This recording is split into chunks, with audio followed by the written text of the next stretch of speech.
Blog Talk Radio. Hi, everyone, and welcome back to Franchise Interviews, Asking the Entrepreneur Who Owns One. I'm your host, Marty McDermott, with my co-host, Don Johnson. And if you've ever dreamed about owning your own business, then this is a show to listen to. And today we have a very special guest, Christopher Palumbo, who is the brand director for Franchise Opportunity Elements. And Don, I believe you're up. Yeah, Chris, what types of characteristics you feel make a successful Elements franchisee? Well, I think that we have to look at what characteristics make a successful franchisee in general, and I think that is someone who, especially for us, and our model is a slightly larger business, so someone who has business experience or at least good corporate experience. We look for, in our particular case, owners that have a strong interest in being in a membership-type business, whether it's health or fitness clubs or something in that genre. We look for either a financial net worth that's strong enough, or if they're going to be an outside owner, operator, then for their ability to delegate into a club director.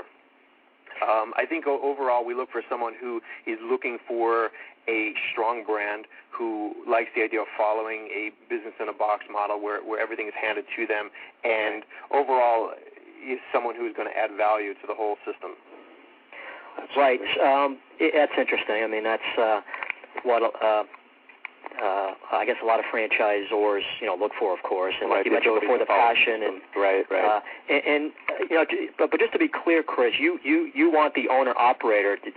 Sometimes if there's some part of absenteeism, is that something that you'll we do not prefer a larger one model over the other. In fact, we have a pretty stringent selection criteria, and Elements is a brand that's made for key markets. So some markets that are larger urban markets, we do not allow owner-operators. We are looking for someone who is going to be a multiple unit operator, and the skill set we look for in that person is really the ability to manage teams, the ability to handle a rollout of stores, and the ability to handle multiple units.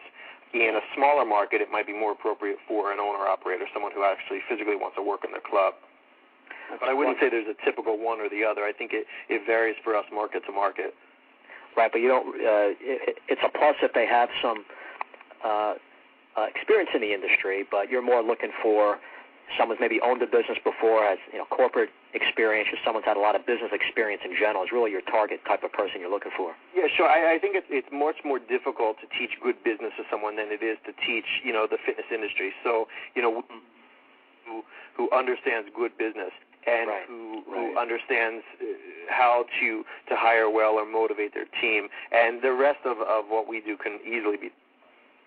Absolutely. And I guess they should know the local market well, too, Chris, understand that, because all markets are different, so understanding that particular market that they're in. Sure, Marty. That's very, very important. And in fact, that's something that we look for. And most of our owners are very, very well connected into their market, either through past businesses or social contacts or, groups that they're a member of.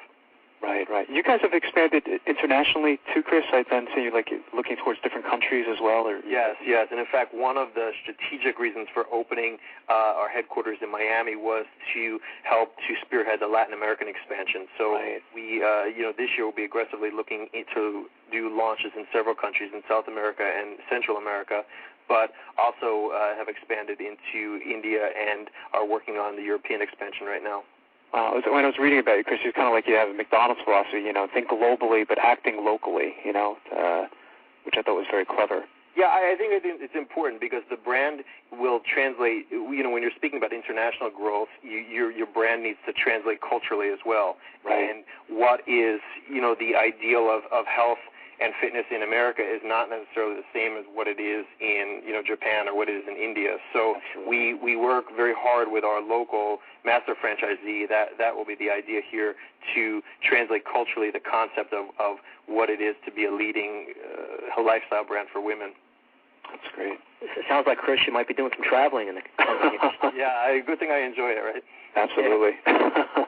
Talk about training a little bit. I'm sure you have a great training program for the franchisees.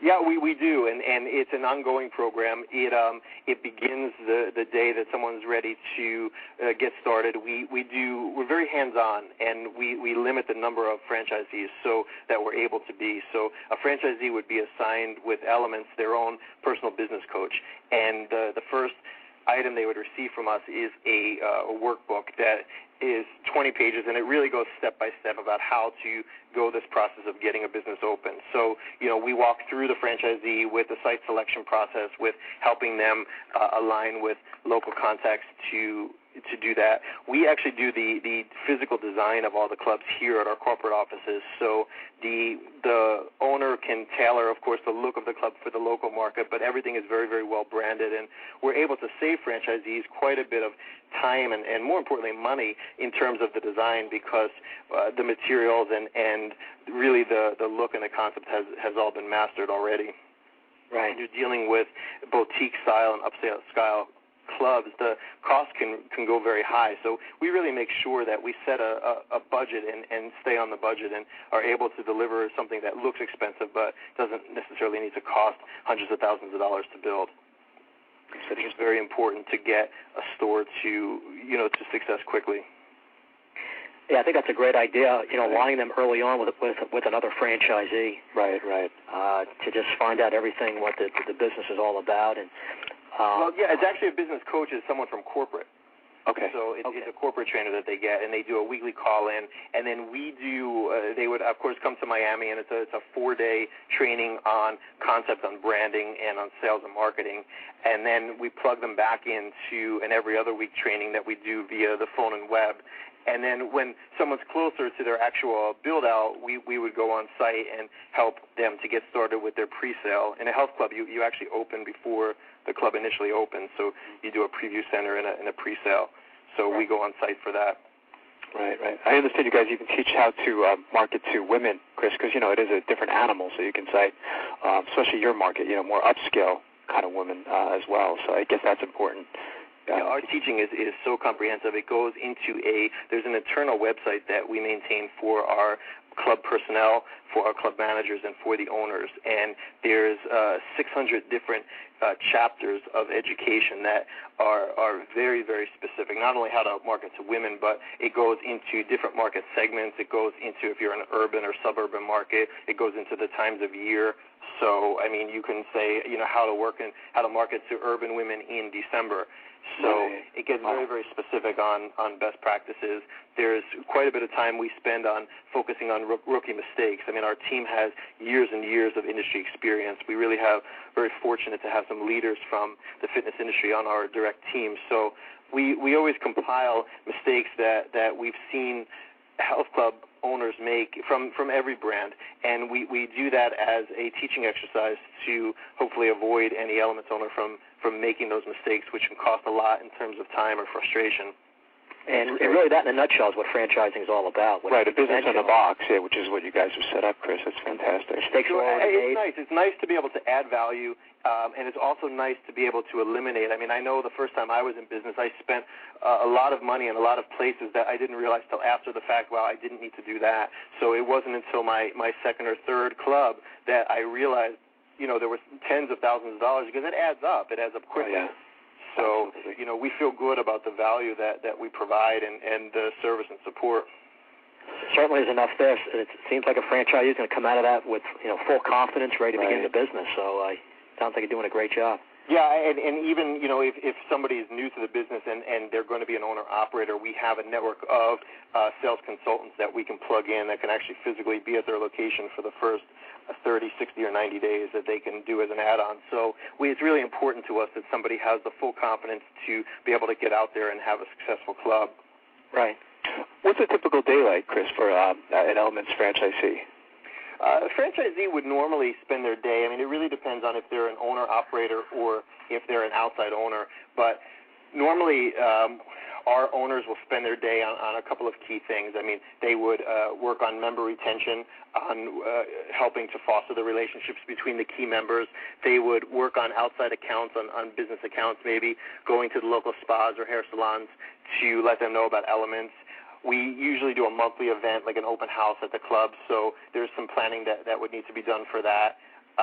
We usually staff on a routine basis, so always be looking for some great personnel that would be an asset to the club. We do like our owners, even the outside owners, to physically work in the club for a certain period of time each week, just so they can have their hands on exactly what's going on inside the club. But really, the franchisee can select. I mean, from the level of time investment they want to have. Right. Interesting. Chris, we have about 30 seconds. What's the best way if someone wants more information on becoming a franchisee or just in general? Well, I think the best way is to check out our website, which is elementsforwomen.com. Okay. Or to call us toll-free at 866-893-9300. That's fantastic. I want to thank you again, Chris. We're going to have you come back sometime next year on the show, and Don and I are going to be watching your growth. We think you guys have a great franchise. Definitely, Chris. Doing a great job. We appreciate you coming on. Thank you so much. I really appreciate you having me. Thanks, Chris. Have a great day today. All right. Thanks, All right. Take care. Great concept, huh, Don? Yeah. They're definitely onto something, and it'll be interesting to have Chris back on next year to find out what type of growth they've had. And it is. It's always fun to have our guests back. And we're doing that now. And just to be able to watch the growth of some of these great concepts. Like especially when they go international.